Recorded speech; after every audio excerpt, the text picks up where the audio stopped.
आप सभी लोगों ने तो देखा ही होगा कि ससुराल में अजीबोगरीब नियम होते हैं। हर लड़की शादी करके ससुराल घरे नमक में पहुंचती है, तब वह जान पाती है कि वह ज्ञान और गुण जो आपने मायके में पाया था वो सब तो कचरा है। तब की असली ज्ञान तो वह है कि सासू माँ के मुखमंडल से फूट रहे हैं। और ये आज की कहानी एक दुखियारी बहू पर ही है, जिसके अलग ही तरह के दुख और दर्द और पीड़ा है। आज की इस कहानी के बहू का नाम टुनटुनी है, लेकिन उसके माता पिता उसको प्यार से टुन्नी कहते हैं। अब लाडली भी इसीलिए थी कि वह अपने माता पिता की इकलौती संतान थी। घर में उसके किए बिना एक पत्ता तक नहीं हिलता था, लेकिन वह ऐसा कि चिड़िया के नियत में होता है। अब 2 ही दिन पहले की बात है। बंटी कबूतर से टुनटुनी चिड़िया की शादी हो जाती है और फिर वह अपने ससुराल आ जाती है। अब घर में मेहमान आए हुए सभी अपने अपने घरों में लौटने लग गए थे।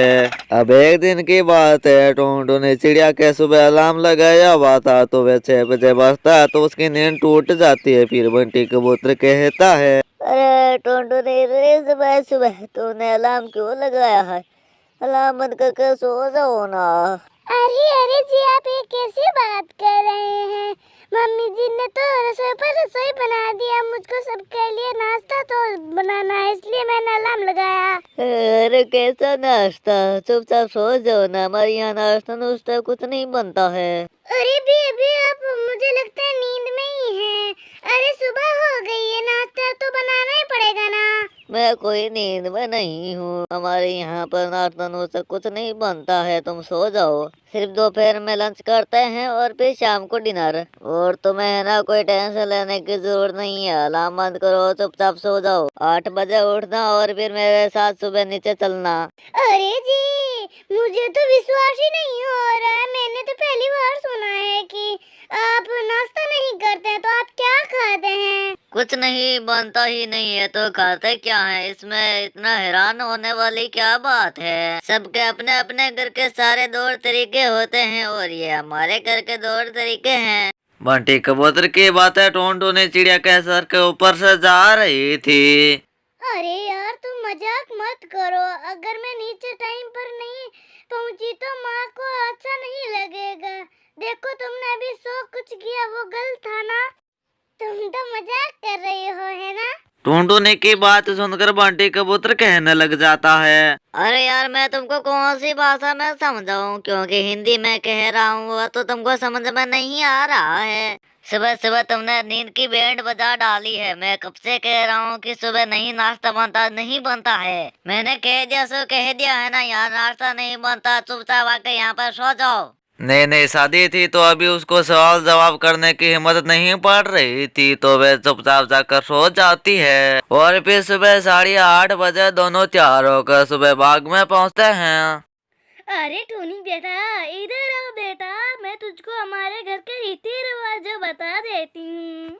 देखो बेटा, सुबह मंदिर में दीपक जरूर जलाना है और दिया जलाकर ही रसोई में आना, ठीक है ना?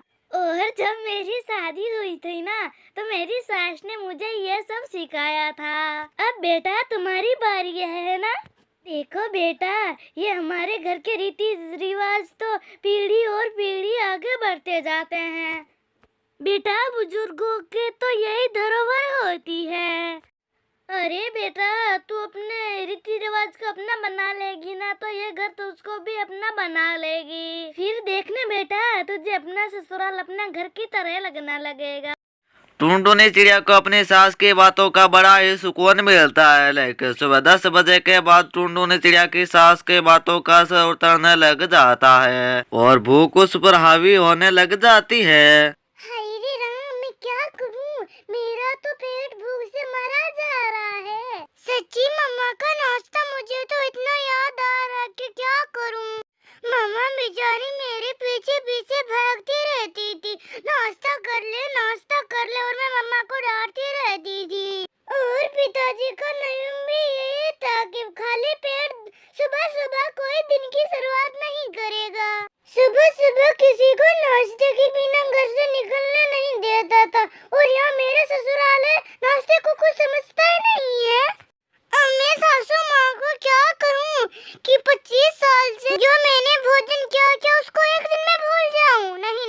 अब 11 बजे के बाद टुनटुनी चिड़िया को और भूख बर्दाश्त नहीं हो रही थी, तो वह रसोई के डब्बे ढूंढने लग जाती है। अब उसे 2 डब्बों में एक बिस्कुट और नमकीन मिलती है, तो वह उसे खाकर थोड़ी देर के लिए अपनी भूख शांत करती है। और तभी टुनटुनी चिड़िया की सास की आवाज उसके कानों में पड़ी। बेटा टुनटुनी, ओ बेटा टुनटुनी, तुम मुझे सब्जी ला कर दो, जब तक मैं काट लेती हूँ, जब तक तुम बाहर का काम संभाल लो। खाने का नाम सुनते ही टुनटुनी चिड़िया जल्दी जल्दी हाथ चलाने लग जाती है। पूरे परिवार को खाना खिलाने के बाद वे 1:30 बजे अपनी थाली में खाना परोस कर खाती है। हे भगवान, आज मुझको कितने दिनों के बाद थाली में साक्षात भानु देवता दिखाई दे रहे, अब मुझसे बर्दाश्त नहीं हो रहा है। फिर वह जल्दी जल्दी खाना खा लेती है और फिर कुछ देर के लिए वह आराम करने के लिए चली जाती है। और फिर शाम को 6 बजे के बाद वह अपनी सास के पास आकर कहती है, माँ जी, रात के खाने में क्या बनेगा, आप मुझे बता दीजिए। अरे बेटा, इतने जल्दी खाने से क्या करेगी? हमारे यहाँ 10 बजे से पहले कोई खाना नहीं खाता। ठीक है मम्मा, आप कहें जैसा। और फिर वह 8 बजे खाना बनाने लग जाती है। और फिर वह जल्दी जल्दी 10 बजे तक वह खाना बनाकर टेबल पर लगा देती है। टुनटुनी चिड़िया देख रही थी कि सभी ऐसे ठूस ठूस कर खा रहे हैं कि जैसे अगले दिन काल पड़ने वाला हो। अरे टुनटुनी चिड़िया, थोड़ी सब्जी और डाल दो और अंदर से 2 रोटियां लेकर आ जाओ। सॉरी, मैंने अभी जितना खाना बनाया था वो सारा खत्म हो गया, कल से ध्यान रखूंगी। कोई बात नहीं बेटा, कभी कभी गलती हो जाती है।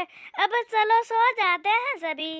और फिर शाम को सभी जल्दी सो जाते हैं। और फिर रात की 1:30 बजे बंटी कबूतर टुनटुनी चिड़िया को आवाज लगाता है। हाँ, क्या हुआ जी, आप इतनी रात को क्यों जाग रहे हैं? टुनटुनी चिड़िया, प्लीज मेरे लिए कुछ बना दो, बड़ी जोर की भूख लगी है। अरे जी, आप सो जाइए ना। अरे ये कौन सा समय है खाने का? मैं आपको सब जल्दी बना दूंगी, मुझे नींद आ रही है। अरे यार, तुम्हें पता तो है कि सुबह हम नाश्ता नहीं करते हैं, इसीलिए शाम को ठूस ठूस कर खाते हैं ताकि हमें सुबह नाश्ता ना खाना पड़े। और आज तो तुमने इतना कम खाना बनाया था कि हम पूरे भरपेट खा नहीं पाए थे। टुनटुनी चिड़िया जल्दी जल्दी उठकर बंटी कबूतर के लिए सूजी के किले बनाने लग जाती है। और फिर अगले दिन की बात है। मम्मा, आपको पता है क्या, रात को 1:30 बजे मुझको बहुत ही जोरों की भूख लगी थी और टुनटुनी चिड़िया ने सूजी के किले बनाए, बहुत ही टेस्टी बनाए थे। आपको ट्राई करना चाहिए। तो दोस्तों, आज की कहानी यह है। अगर आपको इसका अगला पार्ट देखना है तो हमारे चैनल को सब्सक्राइब करके रखें।